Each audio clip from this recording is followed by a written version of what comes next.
Hi, Jarod. Thank you very much for joining me on this Zoom call. It's the wonders of today's technology, and for all of you who would be watching this recorded interview or discussion, really, I don't want to call it an interview because this is not one person interviewing another person. The reason like for going this, for a job, but exactly, this is not a job interview. Although I've got a nice background of a fake office behind me, a virtual background office.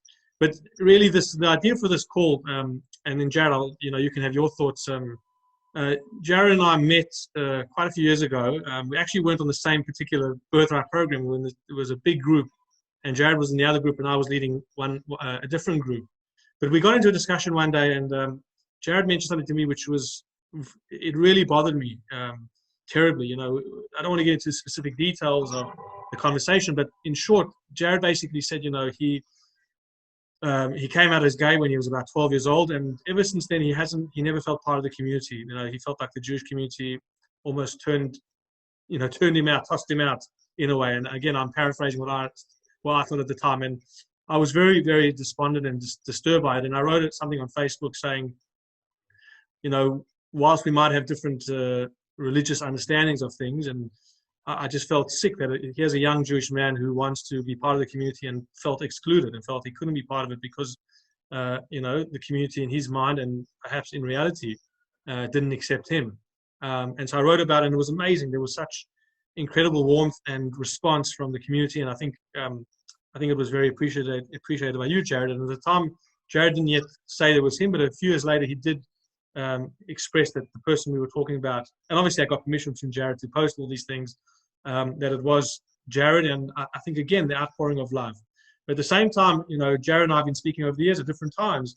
I thought it was important to have a conversation because, I represent, I guess, an Orthodox shul as an Orthodox rabbi, and I guess there's perceptions of how we might accept somebody who identifies as being gay and wants to be part of my community, and there are things that I need to learn. I need to continue to understand what's going on in somebody else's mind. And I thought this would just be an open discussion. We can talk about things. And really, we both agreed when we made this, we're not going to debate verses and scripture and, start getting into ideological discussion debates, because neither of us are interested in that. And we don't think it's going to be helpful because I'm not an expert in changing Jewish law. And Jarod doesn't feel he represents the gay community by any stretch of the imagination, So we're not representing anybody. We're just talking about two human beings talking. We both empathy. In our own lives, have our own lives, and really just want to have a discussion. And hopefully our discussion, I hope, will not turn anybody away from Judaism, but will really just give them some comfort in knowing that there's people who listen, and there's somebody, and others might relate to the struggle that Jarod has, and hopefully can feel free to talk to their rabbi or to somebody else who might be helpful. So Jarod, how do you feel about this discussion, and what made you agree to just have this chat? Well, we've just had a chat for a little while, sort of talking through a few things, which has been useful for me to sort of crystallize my own thoughts. You've asked me some questions I've never had the opportunity to think about really before, so thank you. And I'm here because what we're going to talk about is really such an internal struggle. It's not really played on the external field, and something that buzzes around in the brains of gay people like myself, other queer people. And when there is an opportunity for a rabbi such as yourself to have a conversation, usually the person can have quite negative emotions carried with them, like defensiveness or anger or fear or shame, and that can make it quite difficult to have a conversation. But they're only in that state because of years of the trauma that they've had from Absolutely, leading up to that moment. So I would like to be here to have an empathetic, intellectual discussion, chat, and it's impossible to hate someone if you understand them. So I want to understand you, and I hope you get to understand me. Wonderful. And look, even just hearing that warms my heart. I think you're a special young man. You got anyone who's interacts with you. I don't know if, obviously not everybody who's watching this will have met you personally, but I know from our interactions, people who meet you, you've just got this warmth, and I suggest you go follow his Facebook page because he does all sorts of crazy things, which make, I guess it's the same as me. I also do, but it makes people smile. So it's wonderful. Look, we did have a discussion before we started recording because we wanted to just sort of suss each other out in terms of what we wanted to express. And this is not a question that I raised with you earlier, but certainly I think we both got a sense of each other in terms of what we want to talk about. But when I wrote that article some time ago, there was somebody who did write to me and say, he said to me, look, you keep writing these things. Why do you keep harboring on that point? Why do you have to keep expressing these things? And I guess the question I want to ask you first off, do you feel that when people do speak about it, when people do talk about being open and talking about being accepting, do you appreciate that? Is that something which you feel is helpful? Not necessarily about you, but in terms of the general subject, does it help somebody feel more accepted or feel more comfortable within a community when people do talk about it, when people are not, scared to express how they feel, to express how they want people to be welcomed? So like a post like I made, do you appreciate when those things happen? Do you feel some of your peers who you may have spoken to about this topic, how do they feel about all that kind of stuff? Well, so there's a few thoughts I have on this. Where should I start? So when rabbis like yourself post publicly about, about the LGBTIQ plus experience, then even if they never tell you, even if they never even find out, the way that your words impact the communities that read them, the way that those communities interact in their doctor's offices and in their schools and in their, when they're doing the lolly thing, people are crossing the street, it reaches them. It really does make a difference. It makes a permeable difference.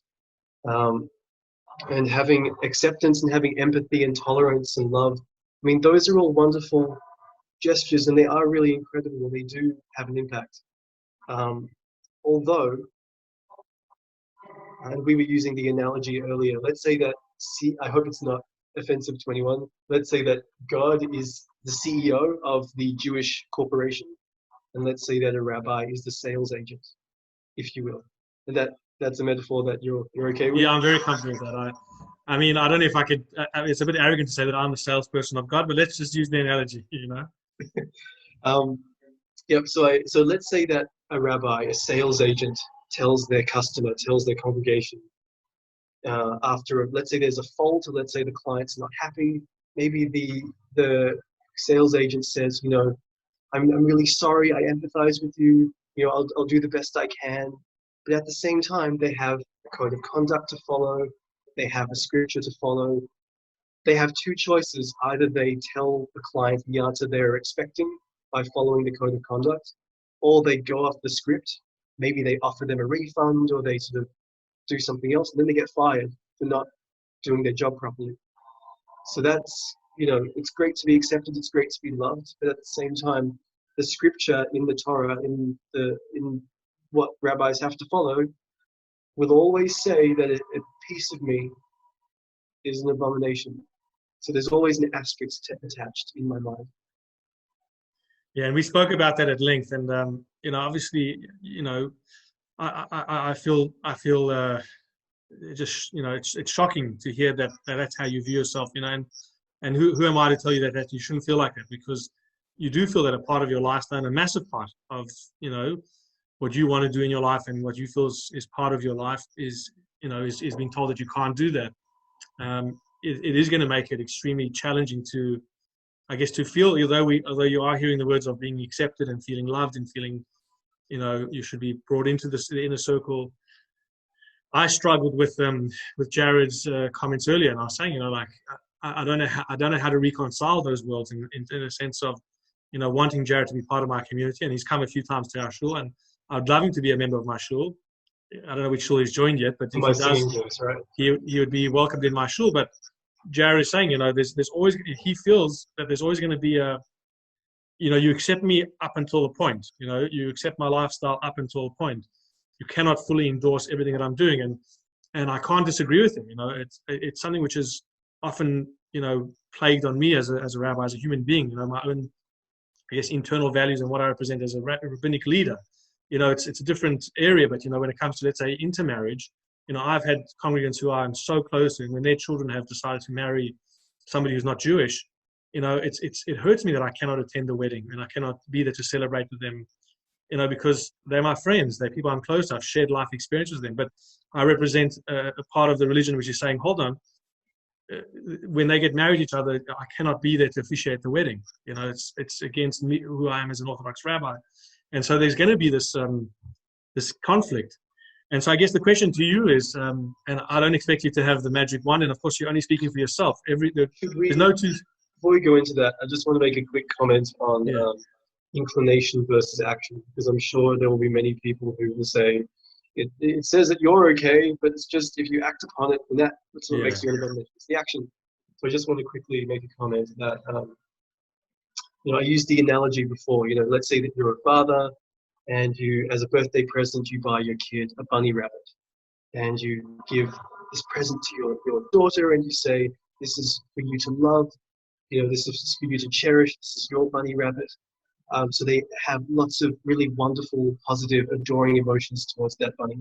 And then you take it away, stick it in a dungeon somewhere in a different country, and say, so you love that bunny, but you can never have it. And that's sort of what it's like for me as a gay man, where I have all of these thoughts, these gay thoughts, constantly in my brain. It is just the way I live my life through that context. And every time I think of something, it's another reminder that, that thought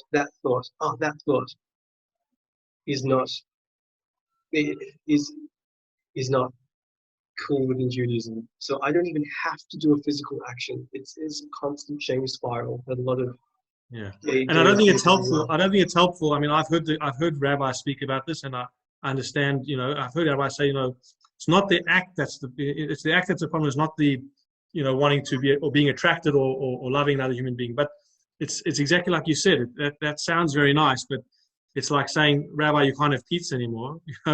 You can think about pizza, you can dream about pizza, but sorry, you can't have pizza. And you can't tell a person that. If the person loves another human being, it doesn't help telling them that it's only the action, because that's part of the intimacy of love, I guess. The way I see it, for me, Judaism isn't about how many laws you keep. It's not how many mitzvot. Like if life was about ticking as many mitzvah boxes as you can to get the best seat in heaven, that's not how I want to live my life. Maybe I only keep 30 mitzvot a year. Yeah. Who knows? But I live my life based on the values that drive me to do what I do. I know people who keep every mitzvah that they can, but they're also not particularly pleasant people. And so I don't live my life based on what I keep in a very artificial sense, in a very sort of robotic sense. I wake up every day trying to make the world a better place. I live my life with Jewish values like V'ahavta l'reacha kamocha. And I know in my heart of hearts, whatever anybody else may have to say, and whatever the scripture may say, I know that I'm a good person and a good Jew.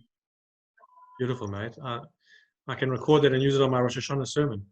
No, that you're spot on, man, and that's it. Look, we're all on our own journey. We're on a journey, and of course, we all, try our best to be better people and try to be good people, and that's I guess what I'm trying to establish for myself at least, and hopefully others out there can learn is, how do we ensure that people feel comfortable, and I guess maybe if you can just run through it, if you've got if you walk into a South Caulfield shul or to an Elwood shul or to a Caulfield shul, to a St. Kilda shul, we've all got wonderful rabbis who I believe are welcoming and are encouraging and are caring.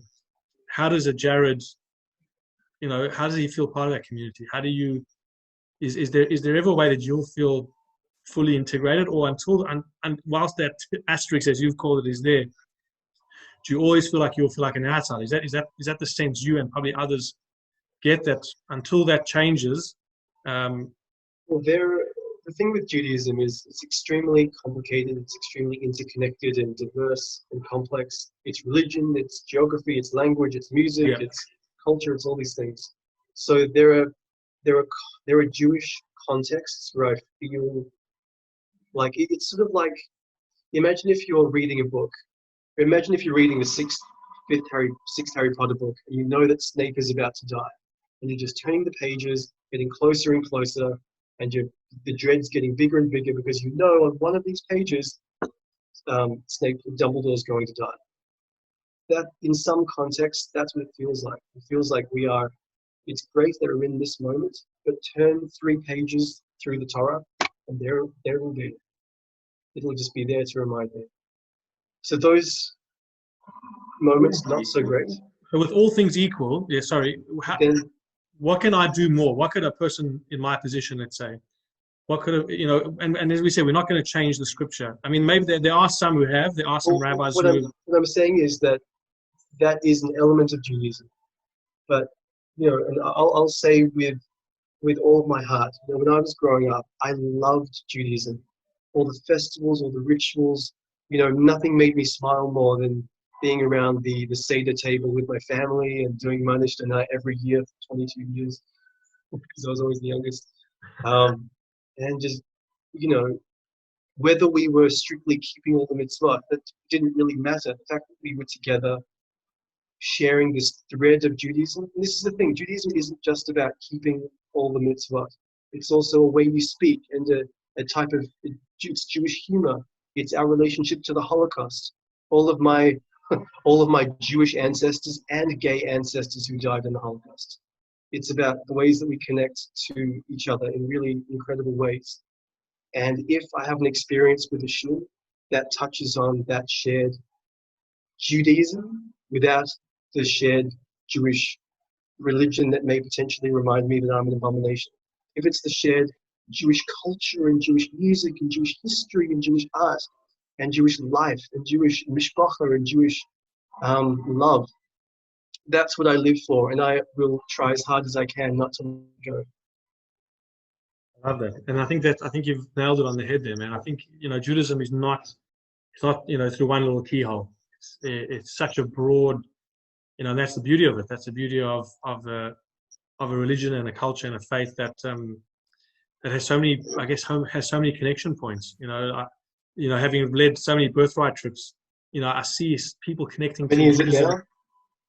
I did 5 years on the trot, 5 years in a row, and that's 40 to 80 students each time, and it's amazing to just see how each person connects to Israel, connects to their faith, connects to Judaism, to their culture in so many different ways. It was incredible.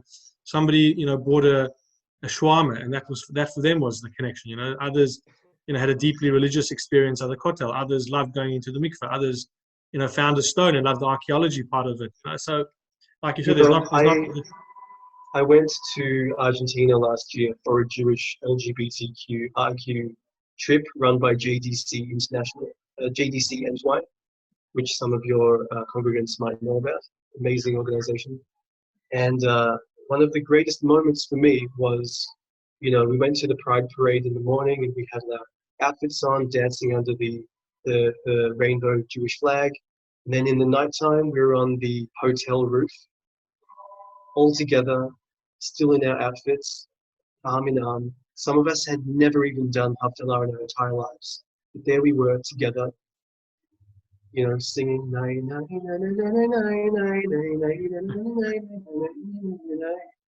And honestly, that was a purely spiritual moment. I've never felt more Jewish, and I've never felt more comfortable to be gay in that moment. And it was really incredible to be able to have a Jewish experience and to feel safe and to feel loved and to feel that mishpacha, to feel that Jewishness in a queer context. That was incredible.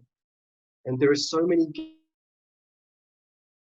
who have lived years of trauma, who have no sense of support networks in their lives, who have no love in their lives, and who still, a piece of them wants to hold on to their religion. They don't know how, they don't know why, but they know. And it's moments like that help people to connect and to find something to grab onto while they're falling. Beautiful. I mean, it's interesting you say that. I think a spiritual moment's a spiritual moment, and that can come in any form or shape, and it can come at any point. what I did want to ask you a couple more things. I've seen articles written and I've seen articles being, praised by many in the community, including in the gay community. I've written something along these lines, and I'm just curious your thoughts on it. And Fire away. I think you've answered it anyway. But Judaism is not about keeping all 613 mitzvot. And for you as a Jew, just because certain factions of the Jewish community or interpretations of the Jewish community or of the Torah, such as the Orthodox community, we don't own all the mitzvot. We don't own the rights to all the Torah, to hold on to the Torah and to learn the Torah. It's a very human thing. There's behind every rabbi is a human. Behind every scholar, behind every shul, it's all human. It's just made up of human beings who are. It's one CEO.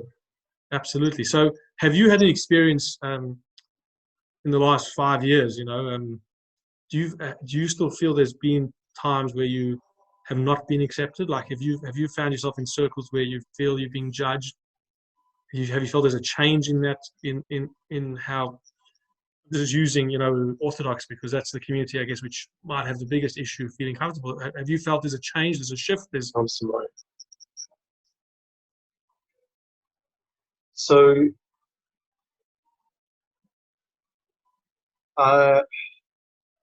plebiscite was terrible. I do wonder if there are people who still have negative feelings towards people like me, but they just don't share them openly because it's not cool anymore. And even if this is the thing, even if someone did have negative feelings towards me, then I understand why. Even though those feelings and those thoughts negatively affect my life, I understand how they came to that conclusion, because, funnily enough, before I realized I was gay, I was a homophobe. The way I'd been brought up, I too believed that gay people were a certain thing in a certain way. And when I realized I was gay, I had negative feelings towards myself too. So I get it. I don't hate a person. I just acknowledge the situation that we're all in. We're all in the same boat together. But everybody who I know who is Jewish, every Jewish person I know, basically everyone knows I'm gay. At worst, I'm tolerated. At best, I'm celebrated. Not so like I'm fully embraced. Toleration isn't great because it implies that, like, yeah, you're okay. Like, we'll bring you in. I'll put up with you if I have to. There's always an asterisk because, like, on the side, we know that you're sinning, we know that you're evil and whatever, but like, we'll still bring you in. Like pity almost. Yeah, I hate the word tolerance. I mean, I went to an interfaith seminar. They brought this international speaker out, and all the guy was talking about it was about tolerance. And I came to him after and I said, look, you're setting the bar so low. That's what you want from us, is to tolerate each other. That's like, we'll put up with everybody else because we have to, but we don't really like you. I said, you've got to look for harmony. That's the word. And yeah. Well, this is the thing. I mean, there are so many incredible Jewish people, many of them in your congregation and yourself, who are wonderful people, and they spend their lives wanting to make the world a better place and to bring joy into the world and to leave, and for the world, the day they die, to be a better place than the world they were born into. And I think that describes many, many Jews out there. Can I leave you with a very hard question? Because we're running out of time. Can I leave you with the final word almost? I'm going to leave you with a very difficult question. I want you to be Rabbi Rabin for 2 minutes, and I want you to tell Jarod or others out there. You're looking very rabbinic, I must say. Thank you very much. That's just an ISO beard. No, but I want if you were Rabbi Rabin now or Rabbi Jarod right now, yeah. What would you tell me if I was Jarod, and say, what would you want to tell me to be able to feel more part of my community? And again, this is such a small part of Judaism. My community and my world, my narrow vision of Judaism is not a big part of this. So many facets. But let's say you wanted to be part of my community. Let's say that was your desire, Jarod. What would you want to tell me if you were the rabbi that would make you feel more accepted, knowing the scripture, knowing all this, what words would you tell me? I know you haven't had time to think that through, so I hope you can try, and I'm just curious what you would tell yourself if you were the rabbi. Mm. A hard one. Do you mean your shul specifically, or a Chabad shul in general? No, just if you were an Orthodox rabbi representing, and I'm talking about an open-minded one, somebody who's obviously somebody's going to just spew out hatred and say abomination. No one's going to listen to that. No one's going to have time for that. Yeah. Let's say you were me, genuinely trying to want, obviously we're not changing scripture here, but having someone like Jarod want to come to your shul. Yeah. I would do if I rabbi a congregation. As we said before, if I'm a sales agent of the corporation, I have my script. I can't deviate from that script. But what I can do is make a choice to highlight certain parts, because those are the words I want my congregants to hear every week. When I go to shul as Jarod, not Rabbi Jarod, when I go to shul, I don't go there for like some esoteric, spiritual, religious experience. I go to be there in my community and maybe to get a nugget of tangible wisdom that I can take with me for the next 7 days. So when I'm in a conflict, when I'm in a dark moment, there is this thought from someone I respect that's in my brain that I can use in that moment, rather than a thought from a darker place. So if I was rabbi, I would try to I would try to avoid those intangible, strange pieces of Judaism that are maybe remnants of an older time and not particularly relevant to us today. And I would highlight the messages and the values and the morals of Judaism that you can take with you into the future. And particularly for those like people in the crowd, like gay people. Well, something that I've done as Jarod, whenever I meet an LGBTIQ plus person, I make the choice to offer unconditional love to them, because I know they've been through hell and back. I know they've been through you. I see all of you. I love you. You deserve every happiness in life. You are a good person. You are a good person. You are a good person.